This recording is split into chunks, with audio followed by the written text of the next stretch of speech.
Hello बच्चों, आज हम ओलंपियाड का पेपर 2025-26 का जो कि आज हुआ है 18 नवंबर 2025 को उसको हल करने वाले हैं। ये कक्षा 6 से 8 के लिए है, समय है 3 घंटा और कुल प्रश्न है 120। प्रश्न क्रमांक 1, नीचे लिखे शब्दों में शुद्ध वर्तनी वाला शब्द है। तो देखिए, ये प्रामाणिक शुद्ध वर्तनी वाला शब्द है, तो इसका ऑप्शन ए सही आंसर होगा। प्रश्न क्रमांक 2, मरकट शब्द का अर्थ है। तो मरकट शब्द का अर्थ होता है वानर, तो इसका आंसर होगा वानर। इनमें से लोकोक्ति कौन सी है? तो नाच न जाने आंगन टेढ़ा, यह एक लोकोक्ति है, तो ऑप्शन सी सही आंसर होगा। वह कभी हंसती है कभी रोती वाक्य में आई क्रियाएं हैं, तो हंसना और रोना दोनों अकर्मक क्रियाएं हैं, इसलिए इसका ऑप्शन ए सही होगा। हे भगवान, ये क्या हो गया? इस वाक्य में रेखांकित शब्द के बाद उचित विराम चिन्ह प्रयुक्त होगा, तो ये जो हे भगवान है इसके बाद ये वाला विस्मय आदि होगा, इसलिए इसका ऑप्शन डी ये सही होगा। प्रसन्नता शब्द में प्रयुक्त प्रत्यय है, तो प्रसन्न अपने आप में एक शब्द है, ता प्रत्यय लगा है, इसलिए ऑप्शन डी सही है। दो रहीम उत्तम प्रकृति, काकर सकत कुसंग, चंदन विष व्याप्त नहीं लिपटे रहत भुजंग, तो ये दोहा है। प्रश्न क्रमांक 8, व्यंजन संधि का उदाहरण है। सज्जन जो है ये व्यंजन संधि का उदाहरण है, इसको हम लिख सकते हैं सत प्लस जन, तो ये है व्यंजन संधि। वह समास जिसमें दोनों पद प्रधान होते हैं उसे हम कहते हैं द्वंद्व समास। देखी सुदामा की दीन दशा, करुणा करी के करुणानिधि रोए, पंक्ति में कौन सा रस है? तो इसमें है करुण रस।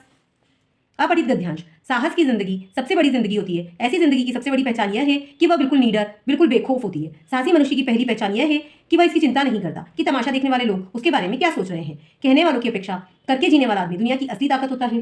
अर्नाल्ड बेनेट ने एक जगह लिखा है कि जो आदमी किसी महान निश्चय के समय साहस से काम नहीं ले सका, जिंदगी की चुनौती को कबूल नहीं कर सका, वह स्वयं को कभी सुखी महसूस नहीं कर पाता। किसी बड़े मौके पर साहस नहीं दिखाने वाले आदमी को उसकी आत्मा की आवाज सदैव कचोटती रहती है। जब साहस दिखाने का अवसर हो, हमें उसे खोना नहीं चाहिए। उपयुक्त गद्यांश को पढ़कर नीचे लिखे प्रश्नों के सही विकल्प का चयन कीजिए। प्रश्न क्रमांक 11, कौन सा जीवन महान बताया गया है? तो साहसपूर्ण जीवन को महान बताया गया, तो ऑप्शन बी सही है। प्रश्न क्रमांक 12, किस व्यक्ति को उसकी आत्मा की आवाज कचोटती रहती है? तो मौके पर साहस न दिखाने वाले व्यक्ति को उसकी आत्मा की आवाज कचोटती रहती है, तो ऑप्शन सी सही होगा। दुनिया की असली ताकत है, तो कहने वालों की उपेक्षा करके जीने वाला व्यक्ति जो होता है वो दुनिया की असली ताकत होता है। जो व्यक्ति साहस से काम लेता है वह सदा सुखी रहता है। बेखौफ शब्द का अर्थ होता है नीडर।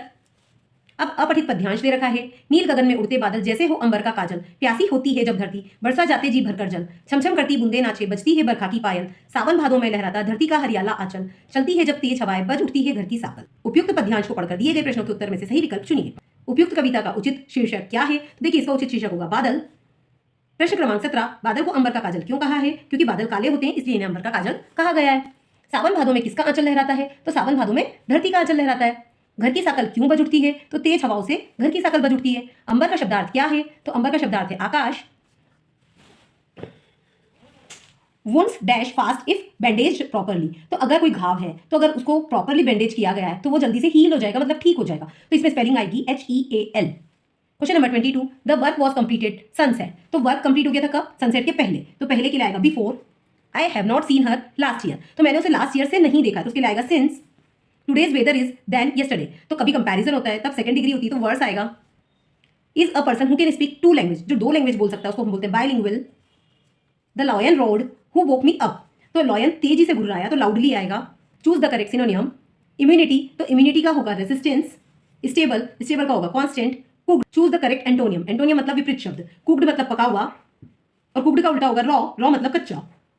डिफरेंट, डिफरेंट मतलब अलग, और इसका उल्टा होगा सिमिलर मतलब एक समान। चूज द करेक्ट स्पेलिंग, यहाँ टेंटेटिव की 4 स्पेलिंग दे रखी है, उनमें से सी वाली सही है। ऐसे ही इग्नोरेंस की भी 4 स्पेलिंग है जिसमें से बी वाली सही है। Choose the correct rhyming words, तो हमें यहाँ राइमिंग वर्ड्स बताने हैं। Word diamond is rhyming with, तो ये ऑलमंड के साथ राइमिंग है। रसल राइम्स विद, रसल का राइमिंग वर्ड होगा castle. Choose the correct article. I am going to bank, तो ए एंड द एंड में से क्या आएगा? तो I am going to the bank, the आएगा। Mister Verma is working as SDM in the Vidisha, तो देखिए एस जो होता है इसको हम ऐसे प्रोनाउंस करते हैं, एस जो होता है उसको हम ए से शुरू करते हैं बोलना, प्रोनाउंसिएशन उसका ए से होता है, इसलिए यहाँ पर आएगा an. Choose the odd one out. Coach, engine, compartment, box, तो ये कोच, इंजन और कंपार्टमेंट सब ट्रेन के होते हैं, ये बॉक्स अलग है इसलिए ऑड वन में ही आ जाएगा। क्राउड, हर्ड, स्वाम और पीपल, तो इसमें पीपल अलग होगा। चूज द मिसिंग लेटर, तो ये जो है इसमें आएगा मिसिंग लेटर ई और डी, क्योंकि हेडल का पास्ट फॉर्म हेडल्ड बन जाएगा, और ये सेकंड वाला जो है इसमें आएगा क्यू और ई, क्योंकि फ्रिक्वेंटली बन जाएगा। अब लिख प्लस कत्वा इति प्रत्युक्तम पदम अस्ति, तो लिख प्लस कत्वा मिलकर बनेगा लिखित्वा। भिन्न क्रियापद चुनना है, तो देखिए खदामी, हसामी, लिखामी, सब में पीछे मी आ रहा है, ये पठामह अलग है इसलिए ये अलग होगा। चित्रे दर्श्यते, तो ये क्या है? घोड़ा, तो अश्वः। वृक्षे चतुर वानरः निवसति, अत्र वाक्य विशेषण पदम अस्ति, तो इसका विशेषण होगा चतुर। हलम शब्दस्य वर्ण विच्छेदम अस्ति, तो देखिए ह को लिखेंगे ह प्लस अ, ल को भी लिखेंगे ल प्लस अ, और म ऑलरेडी आधा है हलंत वाला, तो म को म लिख देंगे, तो ये ऑप्शन ए सही है। स्वर संधि उदाहरणम अस्ति, तो प्रत्येक जो है ये स्वर संधि का उदाहरण है। अति डैश वर्जते, तो अति सर्वत्र वर्जते। राम लक्ष्मणो इत्यत्र समासः अस्ति, तो इसमें है द्वंद्व समास। मम विद्यालय गृहात् दूरम न अस्ति इति वाक्ये अव्यव पदम अस्ति, इसमें अव्यव है न, तो इसका ऑप्शन होगा न। लट लकारस्य रूपम अस्ति, तो वो होगा भविष्यति। मकरः तस्य मित्रम अस्ति इति वाक्य सर्वनाम पद, तो सर्वनाम है तस्य, क्योंकि यहाँ पर नाम नहीं लेकर तस्य बोला गया है। वृक्षे एकः पिपासितः काकः अस्ति इति वाक्य विशेषी पदम अस्ति, तो विशेषी होगा काकः। कमलम इति पदस्य पर्यायपदम न अस्ति, तो इसका पर्यायवाची कौन सा नहीं है, तो कमल का पर्यायवाची पंकज जलज नीरज तीनों है, तो सलीलम इसका आंसर होगा क्योंकि ये पर्यायवाची नहीं है। क्रमांक 54 अधोलिखिता नाम विलोम पदम मेलियत, तो देखिए विदेश का उल्टा होगा स्वदेश, महाधन का होगा निर्धन, सुलभ का होगा दुर्लभ और गुण का होगा अवगुण। तो विदेश का स्वदेश मतलब क का 3 से मैच हो रहा है, तो क 3 से, फिर महाधन का निर्धन मतलब ख 1 से, तो ये ख 1 से, सुलभ का दुर्लभ तो ग 4 से, तो ये ग 4 से, और गुण का अवगुण तो घ 2 से, तो ये घ 2 से। तो ऐसे करके हमारा आंसर हुआ ए। गंगा हिमालयात प्रभवती इति वाक्य उपसर्ग अस्ति, तो इसमें उपसर्ग क्या है, तो इसमें उपसर्ग है प्र, क्योंकि ये जो प्रभवती है इसमें प्र उपसर्ग है, इसलिए इसमें ऑप्शन सी सही होगा। बालकाय मोदकम रोचते इति वाक्य बालकाय शब्दे विभक्ति अस्ति, इसमें है चतुर्थी विभक्ति। चित्रे प्रदत्त वृक्षाणाम गणनाम कृत्वा उचित संस्कृत संख्या चिनुत, तो देखिए 1 2 3 4 5 6 7 8, तो 8 के लिए हम बोलते हैं अष्ट, तो ये आंसर आ जाएगा। अधोलिखितं गद्यांशं पठित्वा प्रश्नानाम् उत्तराणि लिखत। भारतस्य उत्तरस्यां दिशि हिमालयः पर्वतः अस्ति, सः भारतस्य मुकुटमणिः इव शोभते, सः शत्रुभ्यः अस्मानं रक्षति, अस्य दक्षिणपूर्वदिशि समुद्रः अस्ति, सागरः भारतमातुः चरणौ प्रक्षालयति इव, अस्माकं देशे अनेके पर्वताः सन्ति, हिमालयः भारतस्य चूड़ामणिः अस्ति, एषः नगाधिराज अपि कथ्यते। तो हिमालय भारतस्य, तो देखिए हिमालय भारत की कौन सी दिशा में है, उत्तर दिशा में, तो इसका आंसर आएगा ऑप्शन ए। शत्रुभ्य अस्मान रक्षति, तो सह आ रहा है, सह मतलब कौन, हिमालय, तो इसका आंसर आएगा हिमालय। हिमालय पर्वत कथ्यते, तो इसको हम कहते हैं नगाधिराजः, तो इसका ऑप्शन आएगा नगाधिराज। पक्षी आसमान में आसानी से उड़ पाते हैं, क्यों, तो देखिए पक्षियों के हड्डियां खोखली होती है जिससे उनका वजन कम होता है और पंख होते हैं, तो इसका ऑप्शन आएगा डी वाला, जिसमें कथन ए और सी दोनों सही है। पानी एवं स्पर्श से फैलने वाले रोगों को कहते हैं हम संक्रामक रोग। कोई छात्र बिस्किट नूडल्स और ब्रेड को लगातार सेवन करता है, उसे अक्सर पेट में दर्द और कब्ज की शिकायत रहती है। कब्ज से छुटकारा पाने के लिए उसे अपने आहार में क्या बदलाव करना चाहिए, तो देखिए उसे आहारी रेशे लेना चाहिए ताकि उसे ये सब समस्याओं से छुटकारा मिल पाए। यदि पौधों की पत्तियों की सतह पर उपस्थित सूक्ष्म रंध्र बंद हो जाए तो कौन सी प्रक्रिया सबसे अधिक प्रभावित होगी, तो प्रकाश संश्लेषण की होगी, क्योंकि इसी से गैसों का आदान प्रदान होता है। समुद्र समीर और थल समीर प्रक्रिया उष्मा संचरण की कौन सी विधि दर्शाती है, तो संवहन की विधि दर्शाती है। एक छात्र चश्मा पहनता है जो अवतल लेंस से बना, इसका अर्थ क्या है कि वह दूर की वस्तुएं स्पष्ट नहीं देख सकता है। यदि किसी क्षेत्र में बार बार एक ही फसल उगाई जाती है तो मिट्टी की उर्वरकता पर क्या प्रभाव पड़ेगा और उसका समाधान क्या है, तो उसकी मिट्टी की उर्वरकता घटेगी और इसका समाधान है कि फसल चक्र अपनाएं। प्रश्न क्रमांक 68, एक कम उम्र के रोगी को वायरस से संक्रमित पाया गया है लेकिन डॉक्टर ने उसे कोई प्रतिजैविक नहीं दी, इस निर्णय का क्या तर्क हो सकता है, तो प्रतिजैविक केवल जीवाणु संक्रमण पर ही प्रभावी होता है, इसलिए ऑप्शन सी इसका सही आंसर होगा। प्रश्न नंबर 69, ठोस पिघलकर द्रव बनता है, द्रव वाष्पित होकर गैस बनता है, तो इसके लिए हम क्या नाम यूज करते हैं, तो गैस जब द्रव बनता है तो उसे कहते हैं संघनन, और फिर द्रव जब ठोस बनता है तो उसे कहते हैं जमना, तो ऑप्शन डी सही होगा। प्रश्न क्रमांक 70, विद्यार्थी नीचे दी गई तालिका में सूचीबद्ध विभिन्न पौधों का प्रेक्षण करता है, पीपल, आम, नीम, केला और घास। विद्यार्थी ने इनमें से किन पौधों की पत्तियों में समांतर शिरा विन्यास देखा होगा, तो देखिए समांतर शिरा विन्यास होता है केले में और घास में, तो इसका ऑप्शन डी सही है। प्रश्न क्रमांक 71, मसूड़ों से रक्त निकलना तथा घाव भरने में अधिक समय लगना किस रोग का लक्षण है, इस अभावजन्य रोग का नाम और उसे दूर करने हेतु लिया जाने वाला भोजन के घटक का सही युग्म है, तो इसका नाम होगा स्कर्वी, और इसके लिए हमें विटामिन सी अधिक मात्रा में लेना चाहिए। दो समान चुम्बकों को एक मेज पर इस प्रकार रखा जाए कि उनके उत्तर ध्रुव एक दूसरे के सामने हो, तो उन चुम्बकों में क्या प्रतिक्रिया होगी, तो देखिए अगर एक दूसरे के सामने उत्तर ध्रुव है तो एक दूसरे को धक्का देंगे क्योंकि समान ध्रुव प्रतिकर्षित करते हैं। प्रश्न क्रमांक 73, यदि आपको चिकित्सक कहते हैं कि आपको 101 डिग्री ज्वर है तो इसका तात्पर्य किस स्केल से है, तो ये फ़ारेनहाइट स्केल से है। प्रश्न क्रमांक 74, अमरबेल पौधे में क्लोरोफिल नहीं होता है तो फिर ये भोजन कैसे प्राप्त करता है, तो ये अन्य पौधों पर आश्रित होता है, इनकी बेलें दूसरे पौधों पर चढ़ जाती है तो वहां से भोजन प्राप्त करती है। प्रश्न क्रमांक 75, जुगाली करने वाले जानवर घास में पाए जाने वाले सेलुलोज को कैसे पचाते हैं, तो इनकी जो अंधनाल होती है उसमें उपस्थित जीवाणुओं द्वारा ये सेलुलोज को पचा लेते हैं। प्रश्न क्रमांक 76, नीचे दी गई कौन सी स्थिति चालन, संवहन और विकिरण तीनों के संयोजन को दर्शाती है, तो देखिए गैस चूल्हे पर रखी चाय ये तीनों ही संयोजन को दर्शाती है।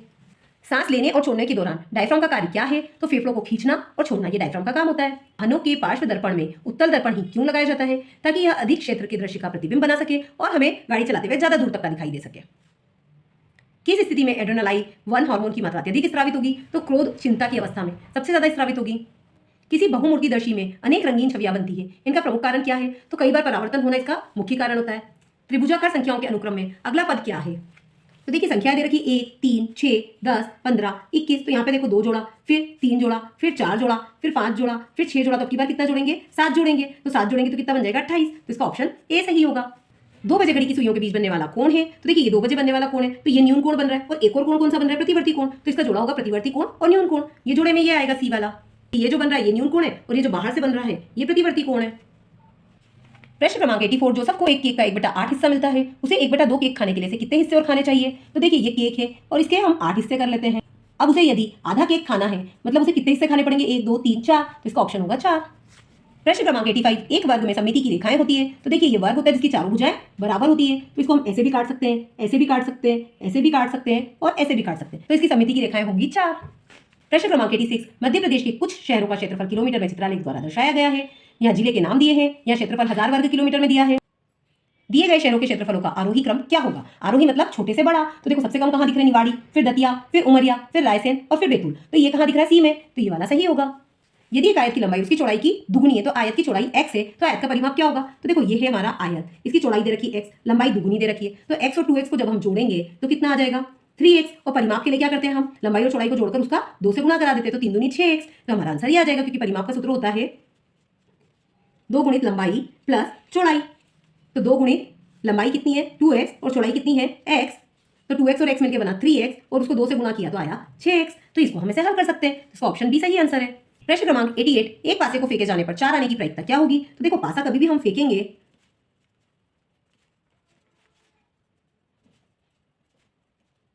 तो देखिए पासे को फेंकने पर आने वाले अंक कौन से होंगे? 1 2 3 4 5 या 6।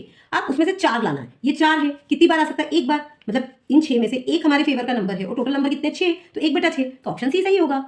प्रश्न क्रमांक 89 14 के वर्ग में इकाई का अंक है, तो 14 का वर्ग मतलब 14 का 14 में गुना, तो हम 4 का 4 में गुना करके देख लेते हैं, तो 4 चौक कितना आएगा? 16, तो इकाई का अंक कितना आ गया? 6, तो ऑप्शन सी सही है। प्रश्न क्रमांक 90 1 सेंटीमीटर भुजा वाले कितने घनों से 2 सेंटीमीटर भुजा वाला एक घन बनेगा? तो 2 सेंटीमीटर वाला घन बनाना है तो 2 को 3 बार गुना कर देते हैं, 2 की घात 3, ऐसे कर सकते हैं, तो 2 दूनी 4, 4 दूनी 8, तो हमारा ऑप्शन होगा सी 8। प्रश्न क्रमांक 91 ऐसे कोण का माप क्या है जो अपने संपूरक कोण के समान है? तो संपूरक कोण किसे कहते हैं? जिसका दोनों का जोड़ 180 डिग्री हो और दोनों समान है, मतलब ये भी x है और ये भी x है। अब x मतलब 2x और दोनों मिलाकर 180 डिग्री है, तो x बराबर कितना होगा? 180/2 मतलब 90 डिग्री, तो इसका ऑप्शन ए सही आंसर हो जाएगा।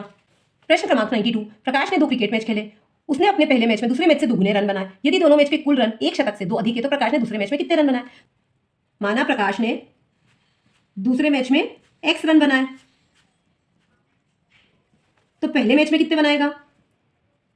2x, क्योंकि यहां पे बोला है कि पहले मैच में दूसरे मैच से दुगुने रन बनाए, और उसने कुल रन कितने बनाए? एक शतक से 2 ज्यादा, तो एक शतक मतलब 100 + 2, तो कुल रन बनाए उसने 102, और इन दोनों को मिला देंगे तो कितना हो जाएगा? x + 2x, मतलब पहला मैच और दूसरा मैच मिलाकर उसके रन हुए 102, तो ये 3x बराबर 102, तो x बराबर कितना हो जाएगा? 102/3, तो 3 3 9 हासिल कर गया 1, तो 3 चौक 12, x = 34, तो उसने दूसरे मैच में कितने रन बनाए थे? हमने दूसरे मैच वाले को x माना था, तो 34 रन बनाए, इसका ऑप्शन डी सही आंसर हो गया। प्रश्न क्रमांक 93 15 से छोटी कुल अभाज्य संख्याएं, देखिए 15 से छोटी अभाज्य संख्याएं 2 3 5 7 11 और 13, तो कुल मिला के कितनी हुई? 1 2 3 4 5 6, तो ऑप्शन सी सही है। वर्ग की भुजा दुगनी करने पर उसका क्षेत्रफल हो जाता है, तो देखिए भुजा जो थी x थी और उसको अपन ने क्षेत्रफल निकालेंगे तो x² आएगा, अब दुगनी कर दी तो 2x हो गई, फिर 2x का 2x से क्षेत्रफल निकालेंगे तो कितना आएगा? 4x², देखो पहले कितना आ रहा था? x², अब आ रहा 4x² मतलब 4 ज्यादा, तो 4 गुना। यदि तापमान -4 से बढ़कर 4 हो गया तो तापमान में कितनी वृद्धि होगी? तो देखो एक नंबर लाइन बनाकर समझा देते हैं। यहाँ -0 है, यहाँ -1 -2 -3 -4, यहाँ पर 1 2 3 4, तो यहाँ से तापमान यहाँ पहुंच चुका है, तो देखो 1 2 3 4 5 6 7 8 की वृद्धि होती है 8 डिग्री सेल्सियस। प्रश्न क्रमांक 96 एक संख्या के दुगुने में 7 जोड़ने पर 29 प्राप्त होता है, वह संख्या क्या है? तो माना वो संख्या x है, उसका दुगुना मतलब 2x, उसमें 7 जोड़ा तो 7, और अपने को मिल रहा है 29। अब क्या करेंगे? 2x = 29 - 7, मतलब 29 में से 7 को घटाए तो कितना आ जाएगा? 22, और इधर आ जाएगा 2x, तो x बराबर हो जाएगा 22/2, तो इसको काटेंगे तो आ जाएगा 11, तो ऑप्शन ए सही है। प्रश्न क्रमांक 97 एक समबाहुभुज का प्रत्येक बाह्य कोण का माप 30 डिग्री है, तो समबाहुभुज की भुजाओं की संख्या, तो भुजाओं की संख्या हमें निकालनी है, तो हम क्या करेंगे? 360 में 30 का भाग दे देते हैं, क्योंकि 360 डिग्री बटे बाह्य कोण का माप, इससे हम भुजाओं की संख्या निकाल सकते हैं। तो 360/30, तो कितना आ जाएगा? 12, तो इसका ऑप्शन हो जाएगा डी वाला। 98 क्यू के दुगुने और 15 के योग का गणितीय कथन, तो क्यू का दुगुना मतलब क्यू के आगे 2 लगा दो, 15 का योग मतलब 15 जोड़ दो, तो इसका कथन होगा डी वाला। प्रश्न क्रमांक 99 2 की पावर 0 3 की पावर 0 और 4 की पावर 0 तीनों को जोड़ रखा है। ज्यादातर गलती क्या करते हैं? 2 3 4 को जोड़ दिया तो 9 आ जाएगा, जो कि गलत है। 2 की पावर 0 हो तो भी आंसर 1 आएगा, 3 की पावर 0 तो भी 1 और 4 की पावर 0 तो भी 1, 1 1 1 को जोड़ेंगे तो आंसर आएगा 3, तो ऑप्शन सी सही होगा। यदि m समांतर n और l तिर्यक क्षैतिज रेखा है तो x का मान क्या होगा? तो देखो ये अगर 125 डिग्री है और ये पूरा होता है 180 डिग्री का, तो 180 में से अगर हम 125 को घटा देते हैं तो आएगा 55 डिग्री, और जो मान यहाँ का आएगा वो का वही यहाँ का आएगा संगत कोण से, इसलिए डी होगा 55 डिग्री का। प्रश्न क्रमांक 101 सुनहरा रेशा किस फसल को कहा जाता है? तो पटसन को सुनहरा रेशा कहा जाता है क्योंकि इसकी फसल सुनहरे रंग की होती है। प्रश्न क्रमांक 102 रेगिस्तान के बारे में सोचते ही सभी के मन में रेत का दृश्य उभरता है, निम्नलिखित में से लद्दाख रेगिस्तान की कौन सी विशेषता नहीं है? तो यहाँ वर्षा बहुत अधिक होती है, ये गलत है, ये इसकी विशेषता नहीं है। प्रश्न क्रमांक 103 वायुमंडल की किस परत में हवाई जहाज उड़ाने के लिए अनुकूल दशाएं होती है? तो समताप मंडल में अनुकूल दशाएं होती है। यह चित्र किस स्थलाकृति को प्रदर्शित करता है? तो देखो यहाँ बर्फ जैसा दिख रहा है, तो ये हिमनद को प्रदर्शित कर रहा है। किसी विचार अथवा आविष्कार पर एकमात्र अधिकार से तात्पर्य क्या है, तो उसको पेटेंट करा लेना। ऐसी प्रक्रिया जिसमें धातुओं को उसके अयस्कों द्वारा गलनांक बिंदु से अधिक तपाकर निष्कर्षित किया जाता है तो उसे कहते हैं प्रगलन। शासन का वह अंग जो कानून को लागू करने का कार्य करता है वह क्या कहलाता है, तो वो कहलाता है कार्यपालिका। स्थानीय निकायों के कार्यों में सम्मिलित नहीं है तो दूसरे देश के साथ संबंधों का निर्धारण करना सम्मिलित नहीं है, इसलिए ऑप्शन सी सही है। वर्तमान समय में केंद्रीकृत ऑफिस दफ्तर जहां फोन के माध्यम से उपभोक्ताओं की समस्या और उनसे जुड़े प्रश्नों के जवाब दिए जाते हैं तो उसे कहते हैं कॉल सेंटर। संयुक्त परिवार की प्रमुख विशेषता होती है तो परिवार के रूप में कई पीढ़ियों का एक साथ रहना। राज्य स्तर की विधायिका है तो विधानसभा। सिंधु सरस्वती सभ्यता का राखीगढ़ी नगर वर्तमान में किस राज्य में है, तो वो हरियाणा राज्य में है। मेहरानगढ़ किला कहाँ स्थित है, तो ये जोधपुर में है। सृजनात्मक शिक्षा को केवल प्राकृतिक परिवेश में ही प्रोत्साहित किया जाता है। यह विचार किस समाज सुधारक का था, तो ये रविन्द्रनाथ टैगोर का था। सहस्त्राब्दी में कितने वर्षों का कालखंड शामिल होता है, सहस्त्र मतलब होता है 1000, तो यहाँ 1000 वर्ष होंगे। राजा राममोहन राय के समाज सुधार कार्यों में शामिल नहीं था। सती प्रथा का विरोध, महिलाओं के अधिकार, पूर्वी सभ्यता का प्रचार या भारतीय और पश्चिमी सभ्यता के बीच समन्वय, पूर्वी सभ्यता का प्रचार उसमें शामिल नहीं था। यदि आप पूर्वी की ओर मुख करके खड़े हो तो उत्तर दिशा आपकी किस ओर होगी, तो बाईं ओर होगी। दिए गए चित्र के अनुसार कमीज का विक्रय मूल्य कितना होगा, तो यहाँ लाभ दिया है, विज्ञापन दिया है, भंडारण के पैसे जितने लगे वो दिए हैं और क्रय मूल्य, तो हम इन सभी को जोड़ देंगे और इनको जोड़ने पर हमारा आंसर आएगा 1800। पावरलूम किस उद्योग से संबंधित है, तो सूती वस्त्र उद्योग से संबंधित है। निम्न को सुमेलित कर सही विकल्प का चयन कीजिए। तो देखिए ये जो वेतन है ये नियोक्ता द्वारा कर्मचारी को किए जाने वाला नियत भुगतान होता है, तो ए का होगा फोर्थ वाला। शुल्क जो है सेवाओं और परामर्श का भुगतान होता है, तो बी का थर्ड वाला। सामुदायिक सहभागिता जो कि वो वृक्षारोपण अभियान, और सेवा सामुदायिक रसोई में निःशुल्क सहयोग,